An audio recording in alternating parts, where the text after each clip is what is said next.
उधना में 1500 करोड़ रुपए के साइबर धोखाधड़ी में 8 गिरफ्तार। सूरत के उधना में 1500 करोड़ रुपए के साइबर धोखाधड़ी मामले में पुलिस को बड़ी सफलता। एसबीआई बैंक मैनेजर समेत 8 और आरोपी गिरफ्तार। सूरत उधना में 1500 करोड़ रुपए के साइबर धोखाधड़ी मामले में बड़ी सफलता। आरबीएल बैंक मैनेजर समेत 8 अधिकारी और कर्मचारी गिरफ्तार। आरबीएल बैंक के एरिया हेड अमित गुप्ता समेत 8 गिरफ्तार। आरोपियों ने चालू और बचत खाते खुलवाए थे। सूरत के उधना इलाके में 1500 करोड़ रुपए के अंतर्राष्ट्रीय साइबर धोखाधड़ी मामले में उधना पुलिस को बड़ी सफलता मिली है। इस मामले में पुलिस ने आरबीएल बैंक मैनेजर समेत 8 आरोपियों और कर्मचारियों को गिरफ्तार किया है। पता चला है कि आरोपियों ने आर्थिक लाभ लेकर चालू और बचत खाते खुलवाए थे। यह भी पता चला है कि आरोपियों को 50,000 रुपये से लेकर 2 लाख रुपए तक का कमीशन मिल रहा था। फिलहाल पुलिस इस मामले में आरोपियों से और पूछताछ कर रही है।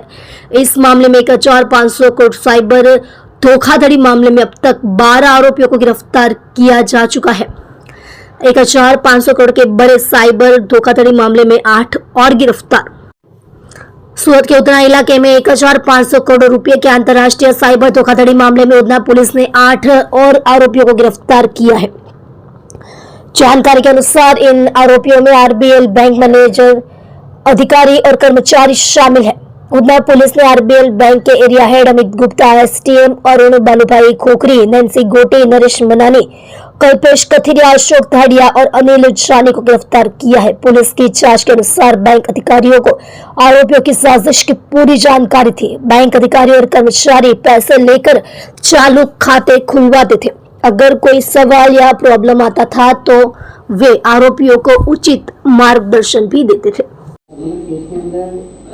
कुल बैंक एकाउंट મળ્યા હતા અને આ બેંક એકાઉન્ટની અંદર હમણાંની સુધીની તપાસમાં કેટલા કરોડનું ટ્રાન્ઝેક્શન મળ્યું છે? આ સમગ્ર તપાસમાં શરૂઆતમાં અમારી પાસે 164 બેંક એકાઉન્ટ્સ આવ્યા હતા કે જેમાં સીધું ટ્રાન્ઝેક્શન થયું હતું। આ બેંક એકાઉન્ટ્સનું જે ટ્રાન્ઝેક્શનનું ટોટલ જોઈએ તો 1550 કરોડ ઉપર થઈ જતું હતું। ત્યારબાદ અમે ફર્ધર આમાં જે મની ટ્રેલ કહેવાય એ મની ટ્રેલનું ઇન્વેસ્ટિગેશન કર્યું હતું। આના માટે અમે જે ફાઇનાન્શિયલ એક્સપર્ટો એની પણ મદદ લીધી છે અને એ જે એકાઉન્ટ છે એ લાખોની સંખ્યામાં એકાઉન્ટ જાય છે કે જેમાંથી 100 રૂપિયા 500 રૂપિયા એવા ખૂબ જ નાની એમાઉન્ટમાં પૈસાનો આવાગમન થયું હોય કે ટ્રાન્ઝેક્શન થયું હોય। એ લગભગ અમારી અત્યારે જે ટ્રેલ મળી છે એમાં 50 લાખ સુધીનો આંકડો છે કે જેમાં એ પ્રકારના સેવિંગ્સ અને કરંટ એકાઉન્ટ્સ મળી આવ્યા હોય।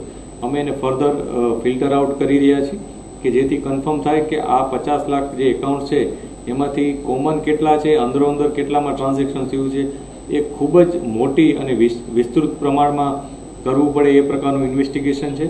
એટલે એ માટે અમે અલગથી આખું એક અમારું યુનિટ છે એ કામગીરી કરી રહ્યું છે અને હજી અમને એવું લાગે છે કે હજી પણ આમાં વધુ અમને ફર્ધર કેટલીક ડિક્લેરેશન્સ મળશે કે જે આ ઇન્વેસ્ટિગેશનમાં પણ મદદરૂપ થશે અને ઘણી બીજી બધી બાબતો પણ પોલીસ સમક્ષ ખોલી જઈ શકશે।